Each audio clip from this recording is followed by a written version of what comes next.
tomorrow morning when we give you the final results. Let me say good morning, a special good morning to the gentleman that's on our screen, which are we going to interview. Which, folks, he does not take my calls anymore. He does not. I know he's going to toot, he's sensitive. You don't think I he's sensitive?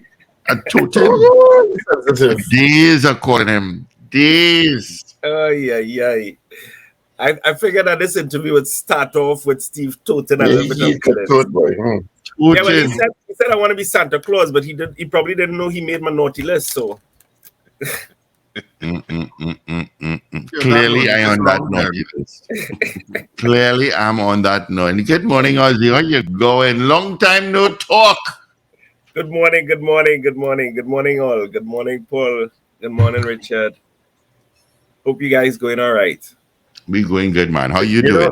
Everybody's phone. My phone has a set of people I call. I have do answer. My phone has do answer 1, do answer 2, do answer 3, do answer 7, do answer 14. Still, is do answer 4 on your phone. No, I think I'm do answer number 1. I am do answer number 1. Do answer. So okay, all right, put it down. Good morning, Ozzy. How are you, sir? Good morning, Paul. I'm good, man. I'm good. Thank you very much. All right, we are good to have you. First of all, just as a matter of curiosity, is it that the OWTU's pitch to buy the refinery is totally out the door and gone and done, and you are not pursuing it because of the government's response on 2 or 3 occasions? No, I wouldn't say that. We have not given up, right? I mean, at the end, the ball is in their court. They are the owners. We still trying our best. We still feel that we are the best people to run the refinery. They're clearly having a lot of trouble finding someone else. And maybe at some point in time, good sense will prevail and they realize that in the interest of Trinidad and Tobago, that really, allowing us the opportunity to run the refinery with the expertise that we have, and putting people back to work and getting that refinery up and running is really in the best interest of Trinidad and Tobago. But then again, I said that I prefaced that by saying hopefully good sense prevail. But how is that going to reconcile with Pariah and Heritage and all of that? Is it able to be fit back into that matrix now that those 2 companies have been established? Well, let us say that we got it. There will be enough tanks at least to share. So Pariah would have their, because remember, Pariah is delivering for the local market, which will be about 25,000 barrels per day. But the refinery actually makes about 140,000 to 160 maximum barrels, 1,000 barrels per day. So the tankage is there. So it's just a question of entering into an agreement with Pariah in terms of the sharing the berth. That's for where the ships come in, as well as the tankage. But it is possible. It can happen. But in a real sense, you have not given up hope, but the government has turned you down twice, is it? You see, we thought about it a lot, and because the pursuit of this acquisition is not about us. If it was about us, we would have told them from after the first time, and listen, you're not interested, you'll go to hell. But it's not about us. It was never about us. And we felt that we owe it to at least the people to keep trying, keep pursuing. No matter what happens, let's just, at least the record and the history will show that the OWTU never gave up on trying to acquire that assets in order to really to be a game changer in terms of the economic relations of power in Trinidad and Tobago, because that is what was at stake. Clearly, there are other interests and forces that feel that, listen, people's organizations should not have that kind of ownership of assets of huge value belong to a certain class of people. And in order for you to break that kind of structure in a society, in a post-colonial society, will require a lot of effort, a lot of perseverance, and never giving up. It's like those who were fighting apartheid, they never give up, no matter how difficult and impossible it seemed. They just never give up, decade after decade. So we intend to pursue it in that light, that we are pursuing this because we really believe that the economic relations of power has to change, the structure of the society has to change, and break a sort of a stereotype that only a certain group of people should own and manage certain assets and wealth. So we will continue. Yeah. I mean, I hear you with that, Ozzy, but does it still even make economic sense at this point in the fact that the refinery has been closed for so long? And I mean, the conversations we've had with experts in the field is that the longer it remains closed, the more expensive it is to start up. That is correct. Now, that is if you want to start up all of the plants right away. Remember, a refinery is not a plant. It's made up of several plants. So one of the things that our experts have been looking at as time go by is how we can look at a phased restart instead of the original idea of just refurbishing all the plants. You're right. Economically, that is very, very difficult. So what we are looking at is a phase startup. You start up the critical plants that will at least get you things like gasoline and some diesel. It will not be 160,000 barrels or 120,000 barrels. It'll be a smaller amount, and slowly, and therefore use the revenue gained from those, from that early phase startup to slowly upgrade the other plants. So it'll take longer before the entire thing is up and running. That's for sure. But if we do it in a phased way, it will not be, the cost will not be as astronomical in one go. So that's, so you're correct in that regards. And that is why we're looking at a phased startup versus a one-time startup. Yeah. Well, the state obviously is, you're right, is having problems finding some company to take it up. So has the OWTU lobbied the state since? Because it seems strange that if there is some degree of monetization possible from the plant, that the state would not want to take it up. Is the state, in other words, prepared to leave it as is in a scenario that there are no bidders and only OWTU is on the table? Yeah, I mean, it's so difficult to say, Richard, what is the state's intentions? Because that's like a moving target from the get-go. From the moment they close to up to now, I don't think anybody could say for certain exactly what is the state intention for this asset. Is it that you just sort of target everybody down a line and then eventually you will scrap the whole thing and sell the metal? Is that it? I mean, are you planning to sell it? Are you planning to lease it? I mean, it's really difficult to say what their intentions are. But from our point of view, I mean, we still, as I said before, we still believe that at least what the country knows what our intention is. That's very clear.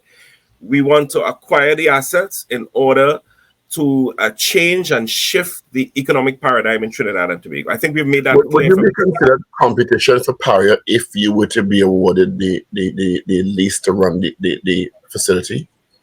Well, it will be competition if we focus on the local market. So we have had to change, of course, because of how the state has changed and shifted their goalposts. So what we intended to do was really focus on regional and international markets. So allow Pariah to do what they're doing here. With Pariah be interested to purchase from us, it is a discussion that could happen. But we felt that it will be better if we looked for external markets. And then if need be, there could be a transition period from Pariah to Patriotic over a period of time, of course. Because the state would want to have a sense of guarantee of fuel security, right? And therefore, I'm assuming that they would want to first see a little bit of a track record. And I think that's reasonable and fair. And so we had no problems operating for at least, let's say, 3 years, focus on our external markets and build that track record. And then we could enter into an arrangement where we would provide the fuel to the local market. So the investors that you would have spoken to when the option first arose are still willing to work with you all if the government, because it's been a long time and investors put their money elsewhere if they're not seeing progress in one place. No, you're correct. It's been a long time. It's also been, remember, that would have been pre-COVID. So what we've been engaging with other investors, there's still an appetite for it. What I think happened is with the significant increase in fuel costs and refineries across the world, well, some refineries probably prematurely closed, like in the US. There were a couple of refineries that closed. There was a huge demand coming out of COVID. And therefore, investors are now very, very much interested in refineries. And our location is still a critical location in terms of south of the Caribbean, close to South America. Also, in terms of the actual geographical location of the refinery in a bay. So it's sort of protected. It's not like the other refineries like in Puerto Rico or Curacao, which is at risk in terms of severe weather. Where we are nestled in that bay there, I think it's also a good location. So the investors like that. So the appetite is still there, but I mean, what they're saying to us, of course, is, well, what is the exact question you are asking, but what is the state intention? And I think, why shouldn't I put my money elsewhere? Well, especially if you're not getting a sense that there's no certainty, and business is about certainty and risk reduction. Yeah. That's correct. So we're talking about the energy sector, and of course we had that horrific Pariah pipeline tragedy. The report, I think, is due at the end of this month, if I'm not mistaken, or there may have been an extension sought. That was horrible, where 4 men, or is it 5, lost their lives. We have a situation at Naikwan now, where a man has lost his life through what has been described as an accidental fire. Are you concerned about safety in the petrochemical sector in the country generally? I'm very, very, very concerned. And I think it is one of the very tragic impact with the closure of Petrotrin, because there would have been health and safety standards.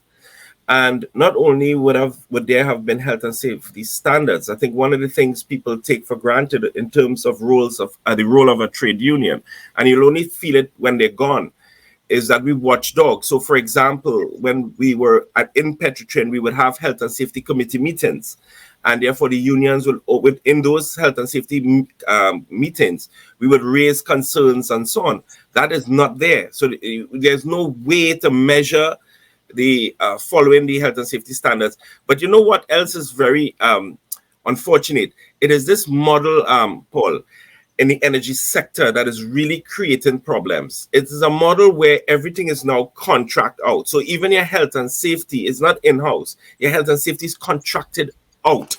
And when you're doing it that way, it means you're doing bids. People are going to want to put in the lowest bid because that's, or at least you will want to pay the lowest. And therefore, instead of having, I just given a practical example. So instead of having, let's say, 3 health and safety officers, you have 1. Instead of having proper health and safety equipment that probably in a situation like that could have responded immediately, that's not there. The fact is they had no ambulance. That used to be there. That's gone. The Augustus Long Hospital was that the reason why the Augustus Long Hospital was there is because the multinationals understood they're dealing with oil and gas, you're dealing with hydrocarbon, and therefore you must have a facility close by. That's gone. So it is as though we're running our energy sector now, basically like if it's I mean, I don't want to say a little cafe or something, you know. And is that a fair statement? That's a really strong statement. I don't think the energy sector is being run like a cafe. Well, I'm using that analogy to be extreme, to bring home the point that the model in which we are using have significantly reduced the standards, the health and safety standards, which is unfortunate because this is a country that has had and boasts of 100 years of experience. So how can we go with 100 years of experience and now executing a model that see 4 divers dying in a 36-inch pipeline and a man being burnt to death within a year. I mean, how is that possible? And I think that we have to, as a society, look very carefully at as to the model we are using in our energy sector. I think that is very critical for us. We cannot continue to boast of having 100 years experience and we having these types of incidents that are costing lives. It's costing lives. Well, I suppose another topic we can discuss this morning, Ozzy, is the issue of the minimum wage that JTAM would have indicated that they think it should go up to $30. We would have done a poll earlier in the week concerning that, and I can't remember the poll results from my life, so I don't know why I brought it up. But the poll was, do you think the minimum wage should be increased? I think that my sense is that most people think that it can be increased, but some people were resistant to the $30 figure. Some were fine with it, but some were resistant to it, and said maybe it could. I suppose some people would think that it could go up to 20 from the $17.50 that it is now. Why $30 in terms of how did you all come to that figure? Because it's something that's going to be discussed by various bodies. What got you all to that figure of 30? Well, first of all, before we get to the figure, I think what we wanted to do was to first ensure that there's some kind of conversation nationally about those on the lowest end of the economic bracket. Because if you've noticed over the last year and a half, even as we talk about food prices going up, we talk about rent going up, we talk about cost of living going up, we talk about the fuel prices, and we're talking about all of that, but nobody was really speaking for the minimum wage earners, okay? And we felt that there was no discussion, not by the economists, not by the commentators. It's as though they did not exist when they are a huge part of our society. And because on Labor Day as well, we made a clear link between inequality and crime. So I want us to think not just as a figure, but I want you to put it in the context of how do we address inequality in our society that is growing significantly. And that inequality, if not addressed, will see the social fabric of the society further unravel. So we made a clear link between crime and inequality. Okay. So I wanted to say that so that people don't feel that they just jump out of nowhere. No, it didn't jump out of nowhere. It had to do with how do we address the inequality, growing inequality. Now, the figure. When we look at, let's just take a basic look at living, what it costs to live in Trinidad and Tobago, right? Rent, food, transportation, medicine.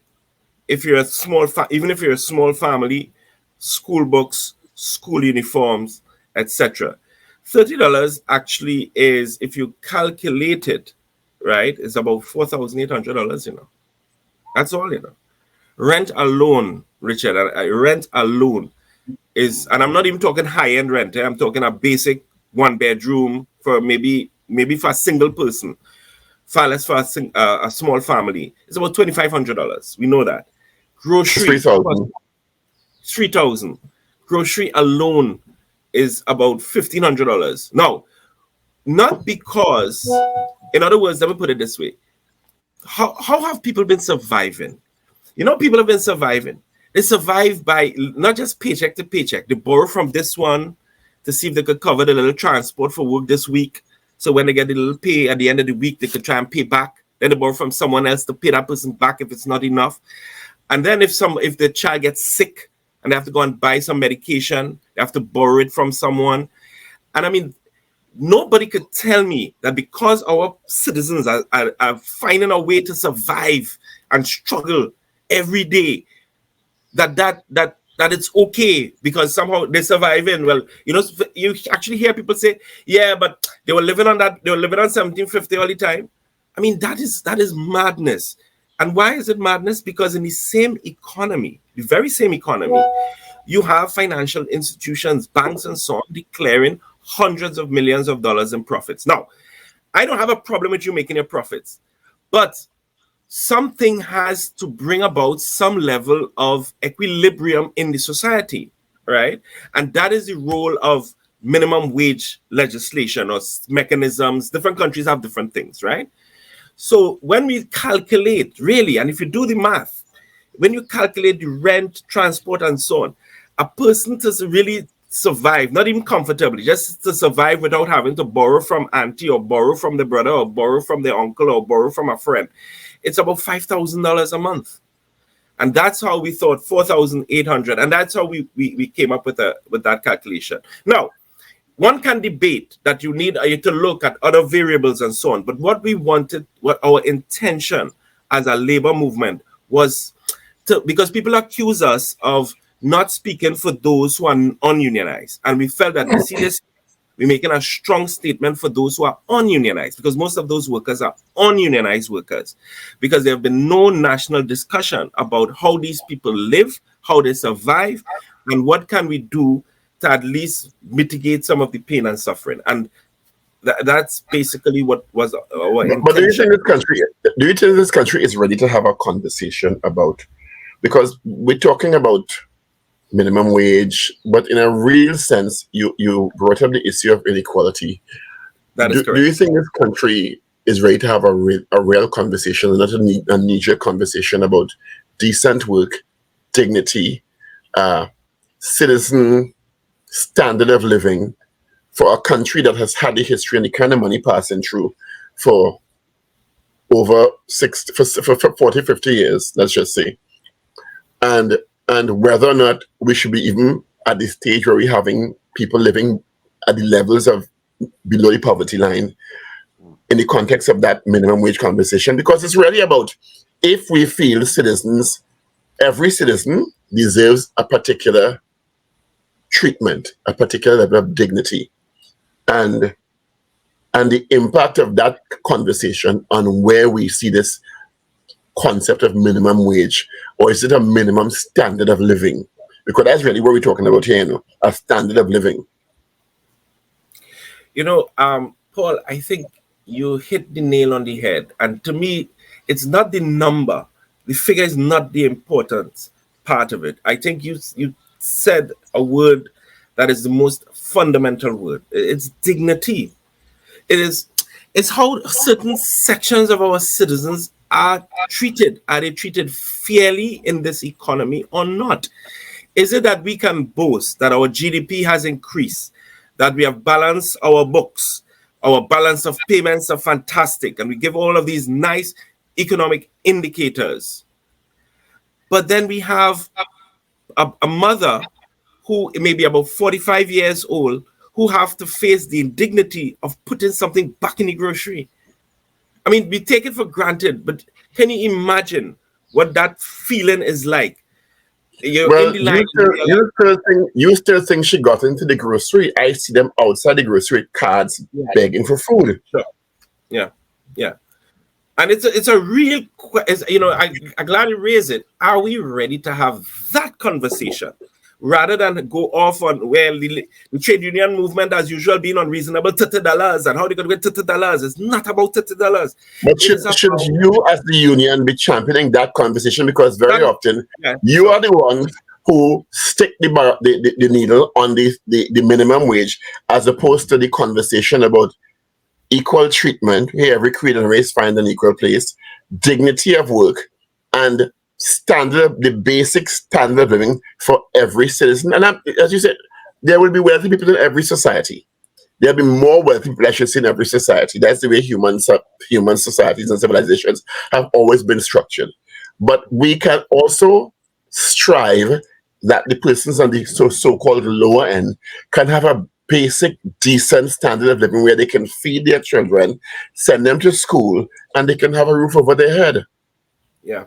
And I like your challenge, and I totally agree with you. And it's important for this issue of the relevance of trade unions. We have to be the one to champion that conversation, because you're right. If we don't do it, it will degenerate. And in Trinidad, every topic could just degenerate into PNM UNC. I don't know how it has happened, But no matter what the conversation, it degenerates into that. But I think But you're the ones who are stuck on the minimum wage, 5%, 4% versus 10% conversation, as opposed to framing it as you are a citizen of Trinidad and Tobago. You go to work, you went to school, you are law abiding, and you have a right to a decent job, a decent wage that should be able to take care of you and your family and your children. That is a conversation I think the union should be championing. When you stick it in or be locked into a 4% versus 10%, or a $17.50 or $25 versus $30, that is where the status quo remains. Yeah. Well, let me just say, I'm glad you raised it, because we have to discuss who really is shaping the narrative. And I'll tell you why. In that speech, right before he said the words $17.50 to $30, those were 3 words. Before he said that, he spent 5 minutes. 5 minutes before those 3 words at the end. He spent 5 minutes talking about inequality. He talked about the retail shop workers. He talked about the fact that there are companies that are making hundreds of millions of dollars. He talked about the fact that there are thousands of our citizens, thousands of families that are living in without dignity and without respect and without regards. But of course, the headline hit you, $30 an hour. So you're correct. I'm not going to try to obfuscate responsibility, that we have to really put it back out there. We have to, because if we don't, of course, I mean, not knocking the media. But you ever heard the analogy? If you go to play Djokovic and you play Djokovic's game, Djokovic is going to beat you all the time. Yeah. You're not playing the game the way they want you to play it, in my opinion. So you get stuck into these decades-old cycles of conversation without winding the conversation to get people on board with you about, I have the right to a decent living, I have the right to a decent wage. And it is not to be pegged on $30 or $25. It has to be in the context of, I have to be able to afford a decent life for my family. And to me, the unions are not championing that conversation. They are stuck in a rut. And that is why you see support for Labor Day dwindling, support for marches dwindling, because I'm not really trying to diminish the unions. I'm just saying, from my observation, unions have not been able to widen the conversation and include a section of the society that is underserved and that is constantly being called upon to sacrifice at the expense of margins and profit lines. Yeah, and I would like to say that it is a responsibility that we have to confront and take on in a more aggressive manner. And I do agree that we have to be the ones to shape the narrative. And I appreciate the fact that you recognize that that the trade unions have to be the ones to shape the narrative. And that narrative has to be, and I totally agree with you, and I'm sure my comrades across the leadership agrees with that position, that it has to be about equality and dignity. And I think going forward, you will see this is why I appreciated very much this opportunity and to have at least this mechanism, this space to have the conversation and to veer it away from where, as you say, where they will want, where Merakovic will want to play us, and to have that discussion about what really is it to have a decent standard of living in the Republic of Trinidad and Tobago. See that, and what does it take for a society? What type of policies would be required to ensure that all our citizens have at least a decent standard of living with dignity?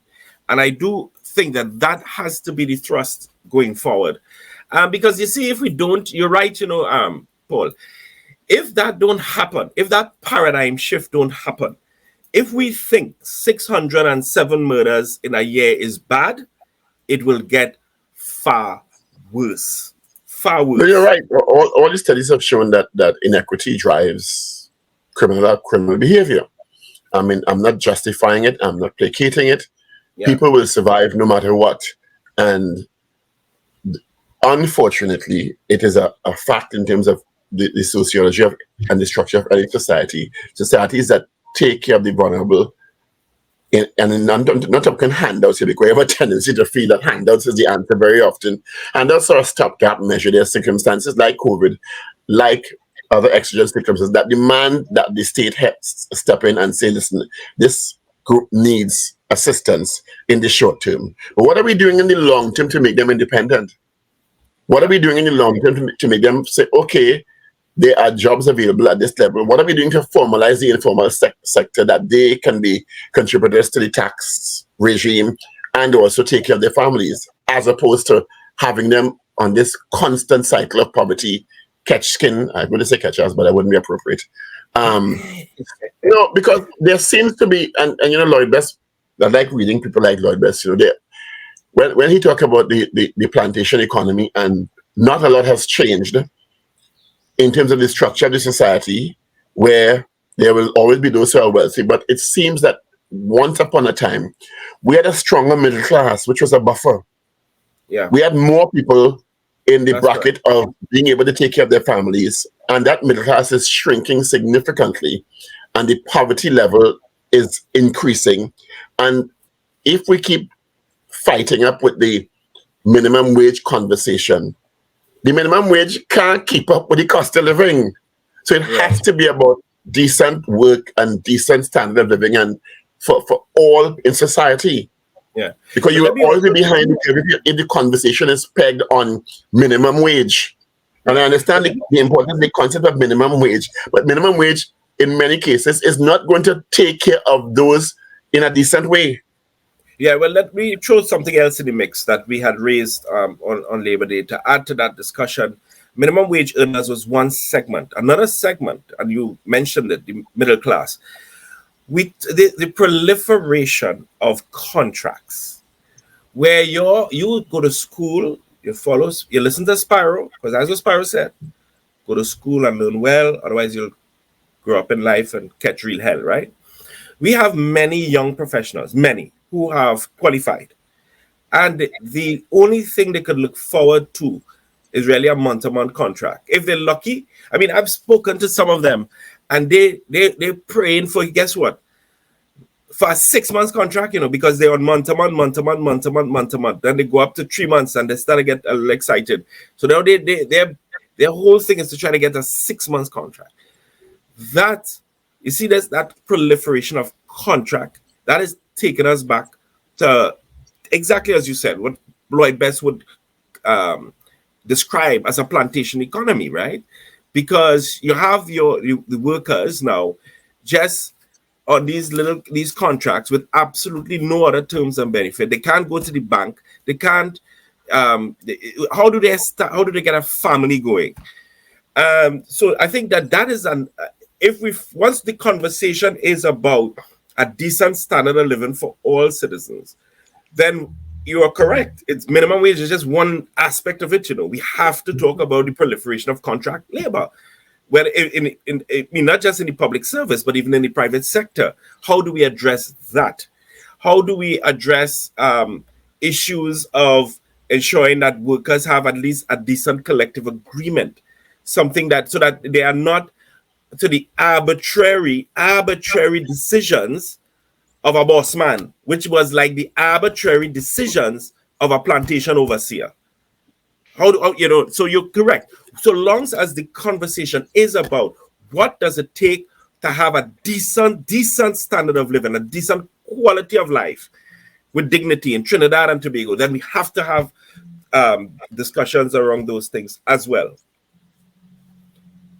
And I can say to you, Paul and Richard, that we are prepared to drive that conversation.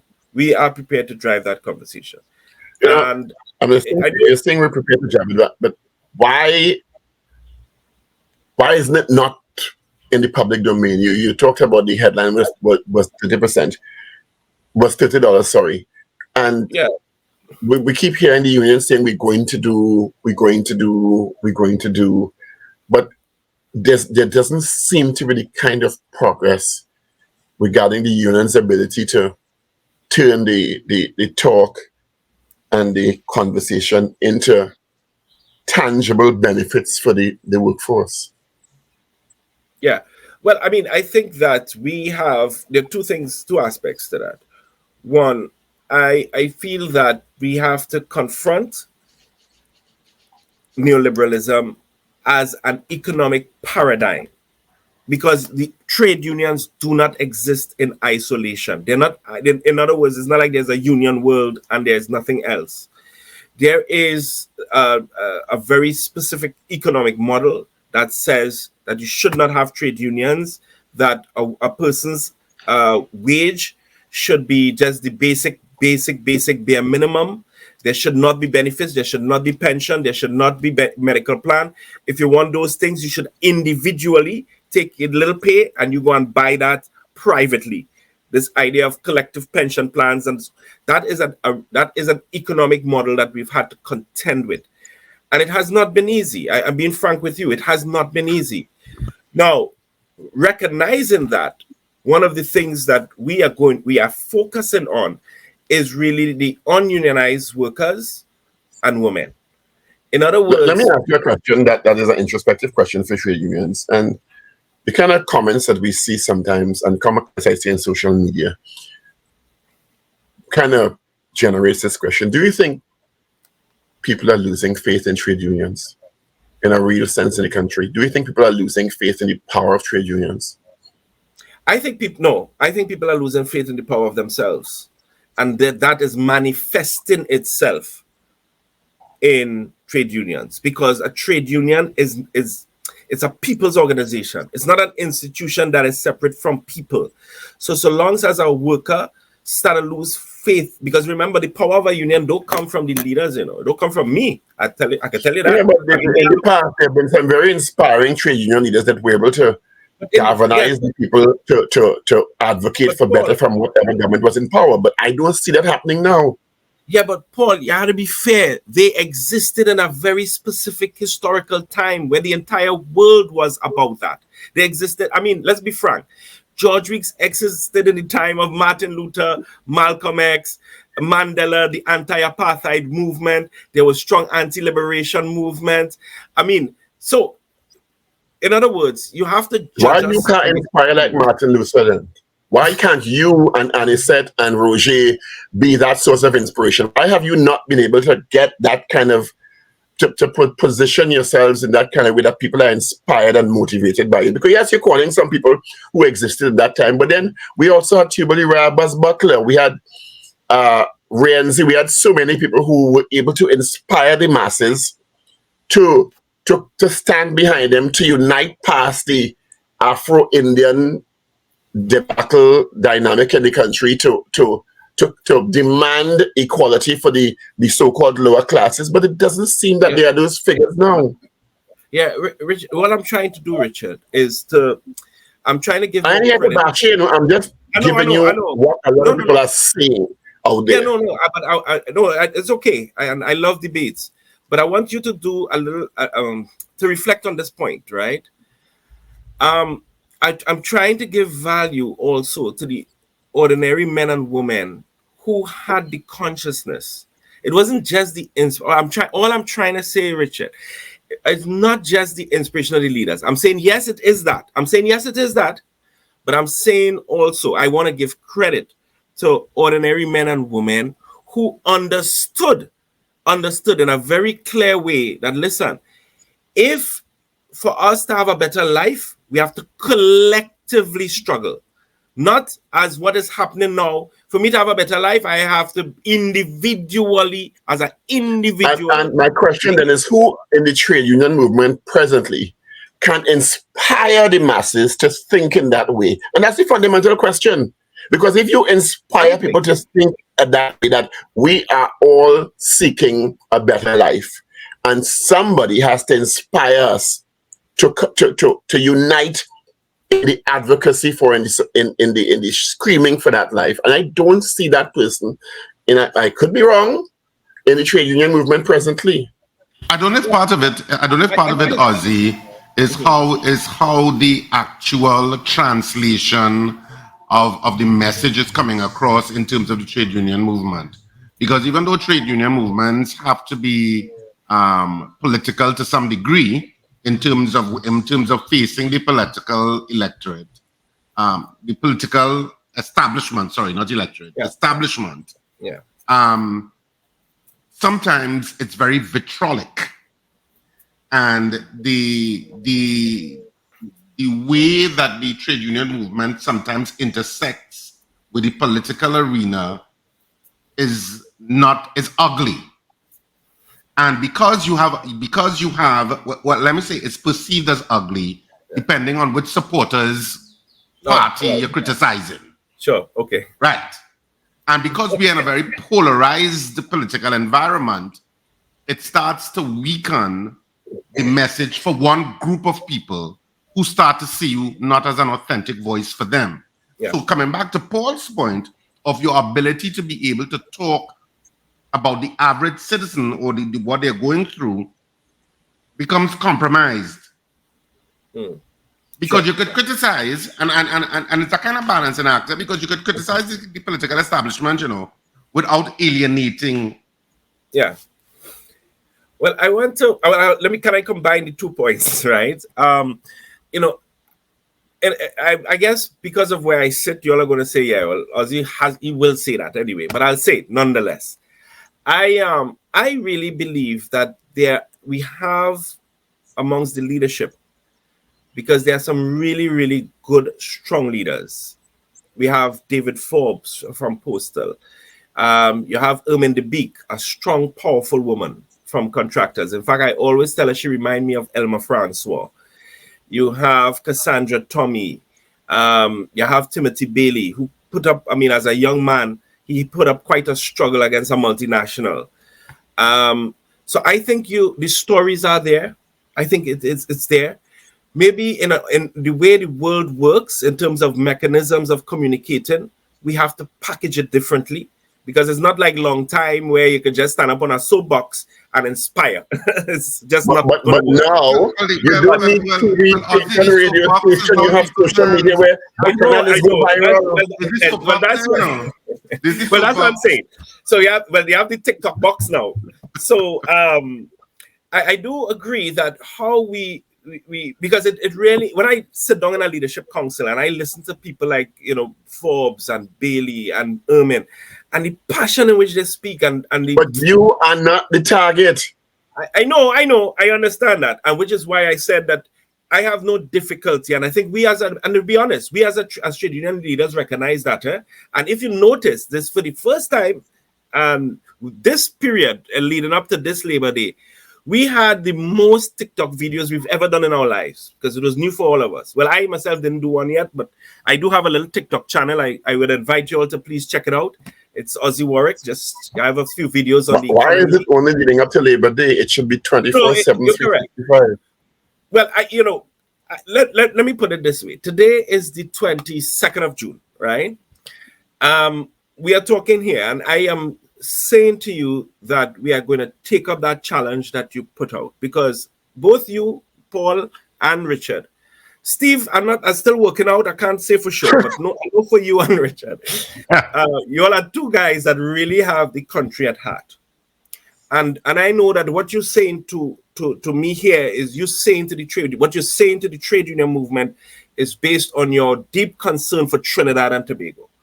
And I take that as it is. And therefore, I commit, as well as the rest of the leadership.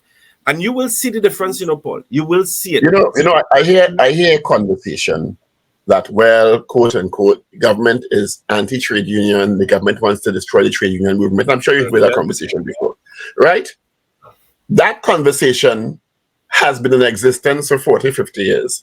The difference 40 years ago is that they were able to inspire people to join and to advocate for change. So there's a conversation I had with an historian that Dr. Eric Williams realized in the 1970s that, you know what, you see this movement, if I don't jump on board, it will cost me my prime ministership and my government. Because the leaders at that time were able to unite Indo-Trinidadians and Afro-Trinidadians and everybody for equality against, at that time, a colonial mindset. Though we were independent, people who looked like us weren't getting particular jobs, etc. Decent living wasn't pervasive, and it was still, though we were officially independent, still very colonialized country. And the leaders at that time in 1970, and leading up to that, yes, you're right, it was a worldwide thing, of Black Power movement and energizing people and the masses and stuff, but they were able to locally to generate support on the ground and say, listen to me, we demand better. But they were inspired to join that movement. And as I said, I'm not saying this to diminish the work of trade unionists, and I'm sure they're very hardworking trade unionists, but the inspirational figures and the inspirational messages to unite for better terms and conditions, to unite for decent work, to unite for the basic decent standard of living, to demand security for citizens. Because it's not about one thing. It's not about minimum wage. You could have a $40 minimum wage and you walk out, you and get shot and dead. Well, this is our point. So you can have the best approach to better standard of living. Yeah, our position is that you can have the best collective agreement and we can negotiate the best terms and conditions, but when it's 6 feet under, it can't help you, right? So you're correct in that regards. I will definitely send both of you all a copy of the speech. I think it will inspire you all. Let me put it. I want to end that. Send the population. I am not the target. I have to read the speech. I am in news gathering. I am not the target. You keep missing the point, Ozzy. No, I am not missing the point. Way to get the speech to who you need to get it to. I am not the target. No, we will. But I understand that. But I think you are an influencer. Is that the word that is used now? You and Richard, you all are influencers. So I agree that, of course, the target is the masses. There's no disagreement there, Paul. How we get that message to the masses is very, very important. I do think we do have an inspirational message. How that in the world of social media, in the world of how communications have changed, how you package that message in order for someone to be inspired. I think we have the content. I'm not worried about the content. How we package that content so that when it reaches the ears and the eyes of the masses, they can feel that fire and say, listen, we have to stand up. Maybe you'll need to hire Kizel.